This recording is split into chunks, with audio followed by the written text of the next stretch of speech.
ગીર સોમનાથ જિલ્લાના ઉનામાં આવેલી સિંચાઈ પેટા વિભાગની કચેરીને અડધી રાત્રે સીલ મારી દેવામાં આવ્યું છે, જેને લઈ હાલ આ કચેરી ચર્ચામાં આવી છે। ગત મોડી રાત્રિએ જિલ્લા વિકાસ અધિકારી નેહલ ભાપકર એડિશનલ કલેક્ટર સાથે ઉના આવેલા અને સ્થાનિક અધિકારીને પણ કોઈપણ જાતની જાણ કર્યા વગર બોલાવી પોલીસની હાજરીમાં પંચાયત સિંચાઈ વિભાગના ઇજનેર સુનિલ રાઠોડને બોલાવી ઓફિસ ખોલાવી સરકારી રેકોર્ડ તપાસી સીલ મારી દીધું હતું। જો કે આ અંગે પંચાયત સિંચાઈ વિભાગના ઇજનેર સુનિલ રાઠોડનો સંપર્ક કરતા તેમણે જણાવ્યું હતું કે હું મીટિંગમાં ગયેલ ના હોવાથી જિલ્લા વિકાસ અધિકારીને ગમ્યું નહીં, તેથી મોડી રાત્રે જિલ્લા વિકાસ અધિકારી ઉના આવી ઓફિસમાં સીલ મારી ગયા હતા। ત્યારે અધિકારી મીટિંગમાં ના ગયેલ હોય અને ઉપલા અધિકારી અડધી રાત્રે આવીને ઓફિસને સીલ મારી જાય એ વાત કેટલા અંશે સાચી એ તો જિલ્લા વિકાસ અધિકારી જણાવી શકે।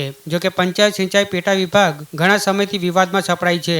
આ ઓફિસના ઇજનેર પર પણ ભ્રષ્ટાચારના આક્ષેપો થયેલા છે।